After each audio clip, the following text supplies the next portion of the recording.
Hey guys, welcome back to another episode of Outdoor Chef Life. I'm Taku and I'm with my girlfriend Jocelyn. We're digging today for clams, and not the steamer clams, not the little ones that we went for before, but the bigger ones like this big, they're called gaper clams. And there's two species that we're mainly going after: horseneck clams and Washington clams, also known as butter clams. All right, and I think today we're mainly gonna find horseneck clams. We haven't dug any up yet, but she's marked a few, so I'll show you what that looks like. All right, so Jocelyn's found one right here, and there are a ton here. Yeah, you see that? See what she's pointing out there? You can kind of see that is the siphon of a horseneck clam. Go ahead, poke it, and once you poke it, it'll squirt water and it'll shoot down into the mud. Once we mark it, we can kind of gauge the depth of the clam. And yeah, so I'm poking at it gently, making the siphon go down, down, down. And it's not going down anymore, so that's about it. And he's about a foot. Yeah, that's about 12 inches down. So we'll leave that there and we're gonna dig it up. Once the water goes out a little bit more, we'll start digging. Oh, here's a big one. So here's one right there. The little misconception that people have: once you find a clam, you see that? And it just went straight down. Some people think that the clams are digging down really fast, but actually it's just their siphon that's coming out, and then they contract their siphon. They can contract it so it retreats in towards their shell. So it's not the actual clam that's moving, it's just their siphon. So if you see one like that, if you grab the siphon, you're just gonna break the siphon off, and the clam's gonna die. You're gonna be left with a little piece of siphon, that's it. So you wanna mark it and you wanna dig all the way down to it, then harvest it. This is a big one. All right, so she's gonna dig right along the clam so we don't break it. And it's only about yay deep, so it's just a little bit deeper. So using gloves will save you from getting your hands cut on the shell. For these gaper clams, horseneck and Washington clams, there is a limit of 10 of each species, and not to be confused with the gooey duck, which only has the limit of 3 clams. They do not have a size limit, although you have to keep every single clam that you dig up, no matter the size or the condition of the shell. And of course, you must have a California fishing license. And one last thing, legally, you can only clam during daylight hours. I think I feel him. Might be just a big rock. That's the rock I was feeling.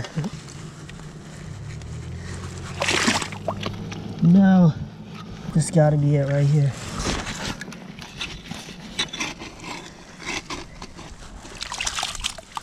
I need your help.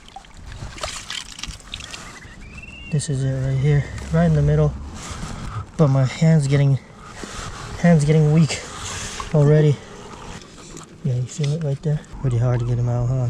Yeah. Yeah, because you gotta get under him, and there's a bunch of little rocks piled around him. I can wiggle him. You can wiggle him? Yeah. Alright, almost got it then.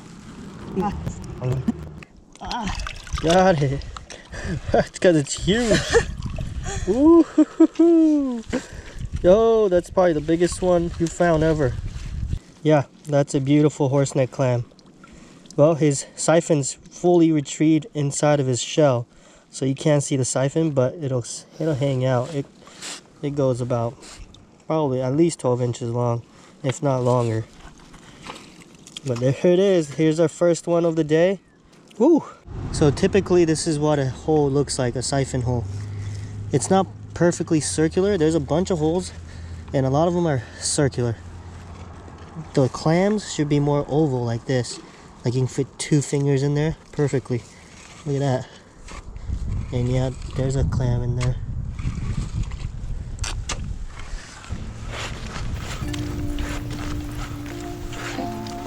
Oh, that's one big one.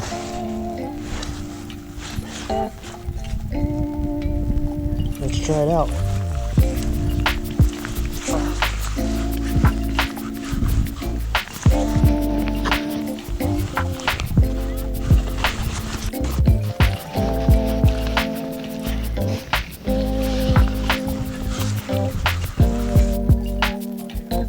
Here's a siphon right here.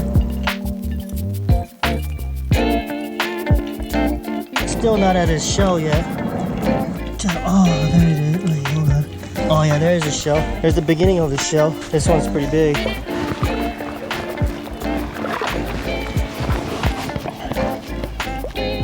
Oh shoot. I think I just scraped the hell out of the siphon. Now I gotta get him out. Oh, here he is. Oh, dang, my hand is like halfway around it. I got this guy though. He won't come loose. Ah, I got it. Yeah. Oh yeah. Look at the size of this guy. I ripped his siphon a little bit. Oh. Look how big this guy is. This is the biggest one I've ever got. I tore his siphon with the shovel. Just a little bit. But this is a huge clam. Yeah, I knew this was big. Oh, I'm stuck. Alright, let me fill this hole up. Oh, jeez. As always, remember when you're climbing, fill your hole. In California, it's not actually required by the law to fill your hole, but if you want to be more sustainable, fill your hole. In Washington, they require by law to fill your holes because they do a lot of climbing up there. So a lot of people are into climbing in Washington. So I think they have to make it, make it more of a law to make it sustainable. In order for these big clams to move around in the mud actually has to be tightly packed and not loose. If everybody digs holes and just leaves it like that, the mud flat, so this area is called a mud flat, the mud flat would become loose and actually the clams won't be able to move around and they won't be able to feed, so they'll die off. So for that reason, make sure to fill your holes every time when you go clamming. Fill your holes.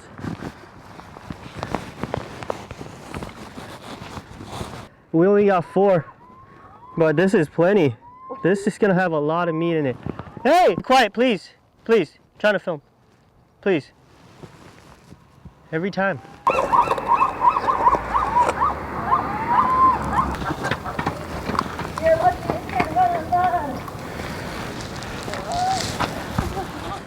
This is the first one that we got. And I thought this one was big. And geez, we upgraded, huh? Look at that. Wow. This is gonna be delicious. All right, we're done digging. Let's clean up and let's get cooking before the sun goes down. So yesterday we actually didn't have time to prepare these horseneck clams after we harvested them since the daylight was ending. I'm at this cleaning station and we're gonna prepare these clams and I'll show you how to do it. We have this huge horseneck clam. We have 2 big ones and we have 1 smaller horseneck clam, which is still decent size, and a butter clam, or also known as a Washington clam. All right, and I'll show you guys how to do that right now. So they have an adductor muscle, and that's what keeps the shell closed. And that's like, all you have to do is cut the adductor muscle. It's right at the bottom right there. You can see that, and then you can open it up. All right, look at that. Ooh, that's the foot of the clam right here. This is how they hold on to the mud, with this part. It'll come out of the shell too. These are the guts. This is the siphon. And then this is the adductor muscle that was attached and I just cut. And they have one up top as well. So I'm just gonna cut everything out, all right?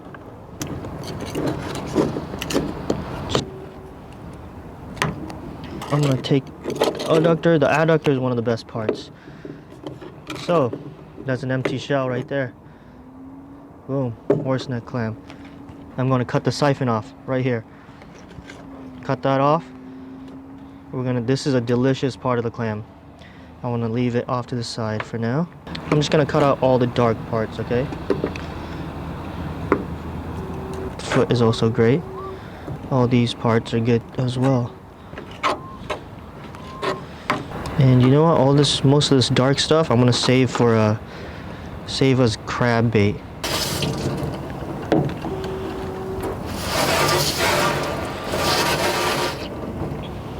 clean. The siphon, I'll show you how to clean this too. Same thing with the other two horseneck clams. Let me show you the Washington or the butter clam. And these have two adductors as well. One right here, one about here. So you just have to cut those off and it'll open up. Ready? Cut that side. Cut that side. And he's gonna open up. There you go. On the inside, the butter clams are actually a lot more dense than the horsenecks. Although they're both delicious. The adductor of the butter clam is really amazing. This piece right here, that's the adductor. There's two of them. These are like little scallops. They're very delicious. Yeah, you can eat them raw too. Really good. Alright, so that's the whole clam there. This is the siphon, and here's the foot right here. And this is the belly here. This little kind of wavy part, I believe that's the gills. This is bait right here, and the rest is edible. Alright, I'm gonna do the same with the other two horsenecks, and I'll show you how to prepare the siphon. Let's get to it. So first thing you need is a boiling pot of water and also an ice bath. So you're gonna put the siphon straight into the boiling pot of water, and that's gonna stay in there for just about 10 seconds. And after 10 seconds, remove the siphon and put it straight into the ice bath. Now all you're gonna do is remove the outer layer of the siphon by peeling it off, just using your hands, just like so. And when you're all done, you should have a perfect skinless pieces of siphon. Well, we're not quite done with this one-of-a-kind, naturally phallic-shaped delicacy. We have to now butterfly it open, because most likely it's still dirty. There's going to be some sand in there, and we want our things to be as clean as possible at all times. And the best thing is to give it a quick rinse in a saltwater solution. After they're clean, we're going to pat dry to make sure that they are completely dry and no moisture is on them. And one last step, we're going to make sure to cut off just the tip where that dark portion is, because that is actually where most of the toxins collect, on the tip of the siphon and also in the guts itself. So that's why we took the guts out, and now we're taking the tips off. And after that, you just slice them up and they are ready to eat. And you can enjoy this just as is, as sashimi, just little soy sauce wasabi, and you'll have one of the best sashimi you ever had. But today we're actually gonna go ahead and saute it up with a little olive oil and garlic. But before we do that, let's cut up the rest of the clam. Just cutting it into bite-sized pieces. Then I'm gonna throw everything onto a hot pan with garlic and olive oil. And we'll just season this with some salt, pepper, and red chili flakes. We'll saute this for about 5 minutes, and you'll start seeing that the clams release some of that clam juice, that deliciousness, and that's going to come into play here in a second. Once it's done cooking, we'll transfer this into a small bowl, but we're going to put the juices back, the delicious clam juice, and we're going to add a little bit of butter, a little bit more. Then we're going to take some not so flavorful bread and make it the most flavorful bread in town. Well, after the artichoke bread anyways. Now we have a buttery clam juice toast, and on top of that, I'm gonna put my kelp pickles on there. And if you guys didn't see my kelp pickle episode from a couple days ago, I recommend going and check it out. Link in the description below. The only thing left is to top it with these delicious clams. And I promise I didn't bite that piece of bread. It looks like I did on the left side, but I didn't, okay? I promise. Alright, well here it is.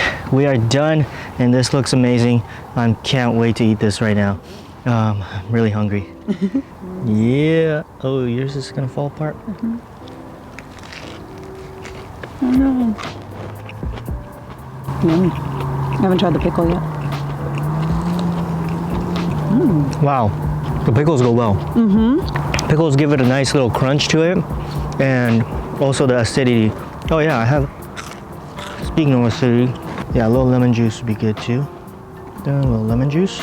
If you had told me to guess what was in that jar, I would have never known it was kelp. Yeah. Wow, the kelp is really good. And there's so many things you can make with this clam. But I wanted to make something that would go really well with the kelp, and I think this is great. All that clam juice that was in the pan has been soaked up by the bread, and it's absolutely delicious. Oh man. That's really good. Man, the clams are so soft as well. Very, very soft, very delicious. I could put more pickles on here, even. Yeah. The amount of flavor clams have is amazing. I want to try this. So I saw this at the store. Lagunitas Hoppy Refresher, it says. It's like that Lagunitas sparkling water, and it's supposed to be a little hoppy, like a beer. So let's give it a try. Cheers. Gilman Brewing. Nice. They're Berkeley. Oh, dang. Oh. I wouldn't say it's hoppy, but it's good. It's good. Oh yeah. Oh, I like this. It's good, huh? Yeah. Yeah. Nice sparkling water. This is non-alcoholic, by the way. Way better than that LaCroix stuff. Well, overall, guys, clamming is a lot of work and it's really dirty. But if you're down with that, you'll be left with these amazing, unique clams that you can't get anywhere else. No restaurants serve them, and you can't find it in any stores. The closest thing will be some farmed gooey duck, but I prefer these over the gooey duck. Alright guys, well thanks for watching as always, and if you liked it, hit that thumbs up and subscribe. We'll see you guys next time. Peace.